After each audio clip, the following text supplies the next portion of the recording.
Você já parou para pensar o que significa a linguagem em si? Quando a gente fala, quando a gente discursa ou dialoga com outra pessoa, a gente não está meramente fazendo uma atividade de acaso. A linguagem não surge definitivamente do acaso. Quando a gente fala, a gente está, de certa forma, tentando construir uma ideia. Falar é você expressar, é você pôr no mundo sensível a sua ideia inteligível. Então, falar, ela é, de certa forma, uma tentativa de construção do inconsciente. Quando a gente vê muitas tendências, muitas palavras em uso, então a gente vê um vocabulário coletivo em comum, a gente está esvaziando um pouco o significado da linguagem. Falar simplesmente por reprodutibilidade é justamente contrapor a ideia inicial do que é a semântica. Essa embalagem coberta de significado, como Lacan fala, né, a interação entre significantes e significado. Quando a gente fala sobre um significante sem haver um significado na nossa mente, sem haver, de certa forma, uma imagem desse significante, a gente está fazendo um mero discurso de reprodução. Mas não é porque um discurso é reprodutivo, que é o que acontece muito com o uso das gírias da internet, que ele seja um discurso necessariamente vazio ou retórico. Um dos conceitos da linguagem que eu mais penso sobre, que é utilizado muito hoje em dia, é a linguagem justamente no relacionamento amoroso. Um diálogo, uma expressão que está muito famosa hoje em dia é o comer para sentidos relacionais. Então é até meio feio eu falar isso, mas é uma conversa casual, coloquial entre amigos em que um fala: ah, você viu, eu comi ela, ah, e você quer comer ela. Então é realmente o uso da palavra comer, mastigar, digerir o outro como um significado de relacionamento ou atração sexual. Bom, eu não fiz a introdução do que é linguagem à toa.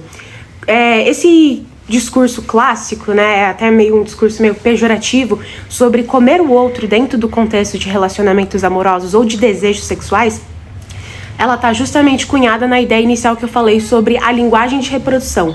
As pessoas reproduzem esse discurso, elas têm consciência desse sentido, do que é o sentido da palavra comer o outro, mas elas não necessariamente entendem o significado profundo, o significado do significante comer no sentido relacional.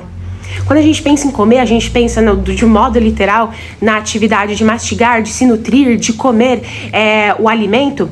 A gente está falando sobre uma nova versão dessa palavra de digestão, mas dessa vez não focado em um alimento em si, mas o alimento transformado em um homem, uma pessoa. E ainda mais quando a gente pensa que a maior parte desses discursos de comer o outro são usados por homens para com mulheres. Lacan vai falar que o relacionamento amoroso é o encontro de duas faltas. Isso porque o homem ele é incompleto sexualmente. Então ele precisa de outra incompletude sexual para tentar sanar isso. O que Lacan fala que não acontece de fato. É simplesmente a dinâmica do desejo lacaniano. Aquela coisa que nunca de fato é tocada, que nunca é alcançada. Então, o desejo sexual, ele é essa tentativa do ser humano, essa tentativa inconsciente, libidinal, de encontrar outra pessoa para que esse buraco sexual que existe no homem se preencha.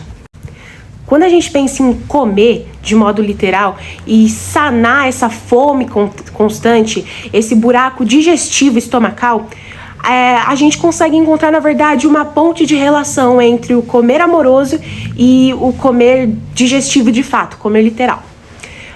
Comer o outro é uma das pontes do discurso pelo qual Lacan fala sobre o desejo de completude de um buraco.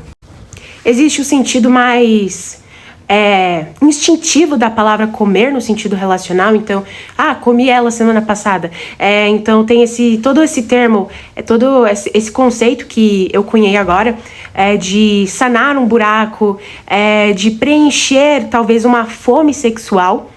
Mas um outro significado talvez mais profundo sentimentalmente é realmente a digestão do outro em si.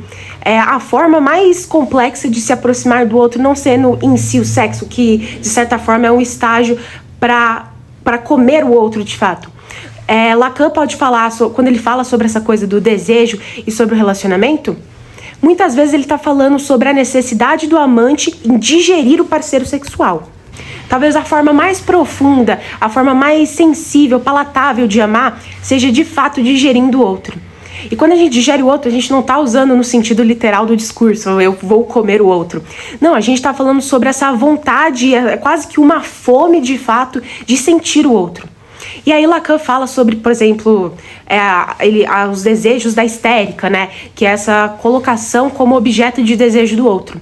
Se Hipócrates fala que nós somos o que nós comemos, você é o que você come, talvez esse não seja o método da histérica de alcançar o outro, justamente comendo.